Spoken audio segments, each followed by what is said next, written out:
Financial literacy is a vital skill in today's ever-changing economic landscape. Those individuals who have the ability to make sound financial decisions and know how to navigate the complexities of the market are way ahead of the game. And it may come as no surprise that the consequences of inadequate financial literacy can be disastrous. According to a recent survey conducted by the National Financial Educators Council, 38% of respondents reported that their lack of financial literacy resulted in financial setbacks, with at least $500 lost in 2022. Shockingly, 15% of those surveyed indicated their financial ignorance cost them $10,000 or more. These findings underscore the importance of developing financial literacy and highlight the pressing need for individuals to embrace it. But don't fret, we're about to reveal the 10 mind-blowing signs of a financially literate individual and how to embrace them. But before we continue, allow me to welcome you to another video of Finance Sense, where we cover all the latest trends in the financial markets and the economy. So make sure to leave a like, subscribe if you're new to our channel, and please click the notification bell. Now, without further ado, let's start.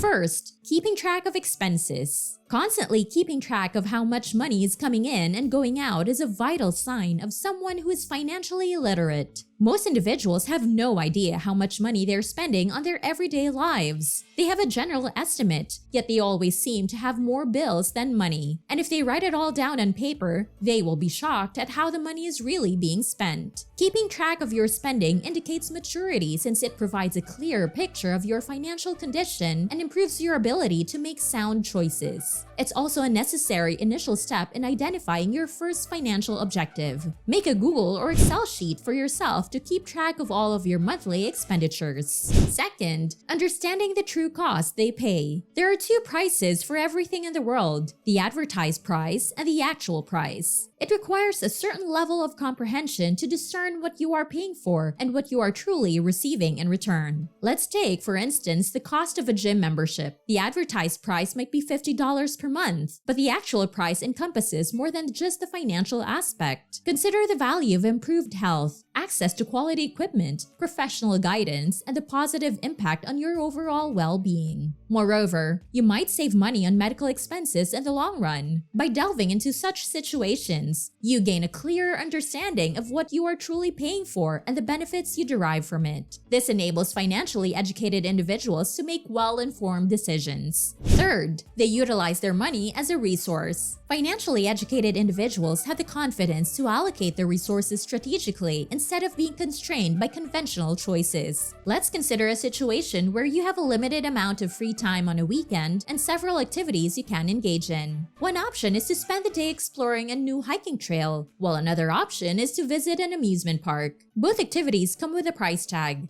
In this scenario, the cost comparison between hiking and the amusement park becomes insignificant for financially educated individuals. Instead, they focus on the utility and value derived from each activity. They consider factors like personal preferences, the enjoyment of nature, physical health benefits, and the opportunity to bond with loved ones during a hike. On the other hand, they assess the excitement of thrilling rides, the entertainment provided by the amusement park's attractions, and the joy of shared experiences. Financial education goes beyond surface-level monetary considerations and emphasizes maximizing utility from available resources. It enables individuals to prioritize experiences and activities that align with their values and bring them long-term fulfillment, regardless of the difference in cost between various options. Fourth, make use of an opportunity fund. If the emergency fund serves as a reserved and concealed safety net, ready to come to your aid when needed, the opportunity fund can be described as an empowering resource. It represents one of the most powerful tools in the arsenal of financially educated individuals. When you have a dedicated pool of money allocated for investments or ventures that align with your interests and goals, you shield yourself from the fear of missing out. You are not driven to chase every trend or succumb to media-driven hype. Missing out on something that doesn't genuinely captivate you is inconsequential because your financial well-being and future are not reliant on that opportunity fund. You can refer to it as your discretionary or allocated funds. It consists of money that you can afford to spend without any emotional attachment, Simultaneously, when a truly compelling opportunity arises, financially educated individuals always have the means to seize it with available resources.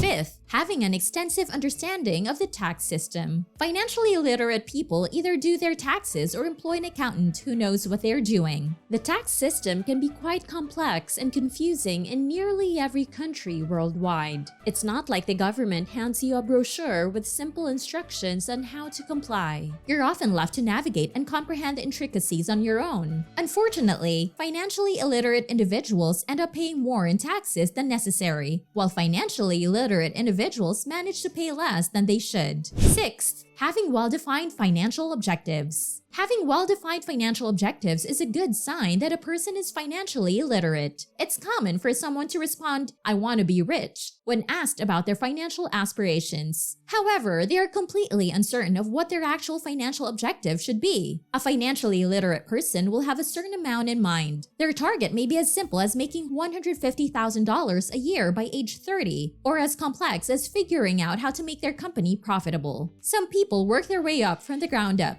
while others start at the top and then work their way down. If you haven't established a financial goal yet, it's a positive step to start with. Seventh, a high level of financial patience. Only those with a solid grasp of how money works will do this. They don't hastily make money-related decisions simply because they desire immediate gratification. Instead, they wait for the opportune moment when it aligns with logical reasoning. They don't throw away potential gains due to short-sighted impatience. This is a concept that financially uneducated individuals struggle to understand. In their perspective, if you genuinely desire something and have the money for it, you should acquire it. However, being able to pay for something doesn't necessarily indicate that you should. There's a distinction between having the money to pay the bill and actually being able to afford it.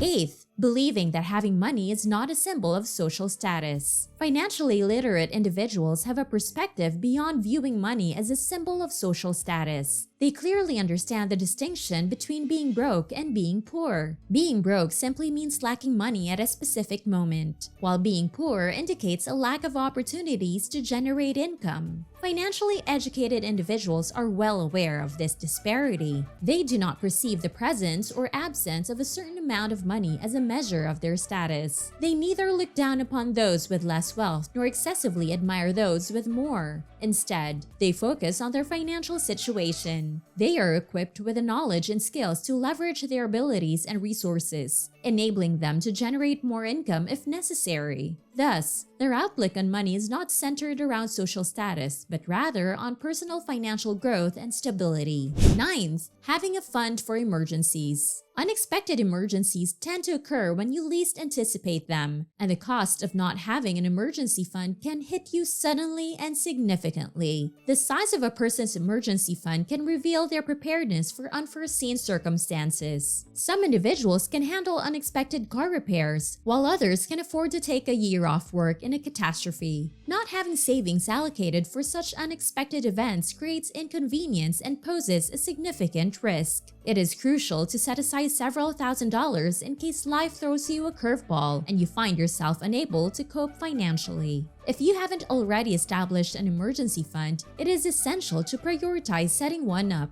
Aim for at least 3 months' worth of your salary saved as a starting point. 10th, living within their means. The capacity to control one's spending habits is a clear sign of financial literacy. If they wanted to, financially literate individuals always have enough money to spend and show off, but they never do because they'd recognize it's meaningless and their money might be put to greater use elsewhere. They set a spending limit on their lives whenever they get the level of comfort they seek or when they feel they have enough. They realize that spending over one's means is a risky game that might derail one's financial progress. When you experience an increase in income, it's important to consider how your expenses also tend to rise. By doing so, they can attain what they genuinely desire without jeopardizing their financial stability. Hi, it looks like you've reached the end of this video. Thank you for watching this far. Please subscribe and give a like if you enjoyed it, and comment your thoughts in the comment section. This is Finance Sense, helping you keep up with all the latest trends in the financial markets and the economy. See you around!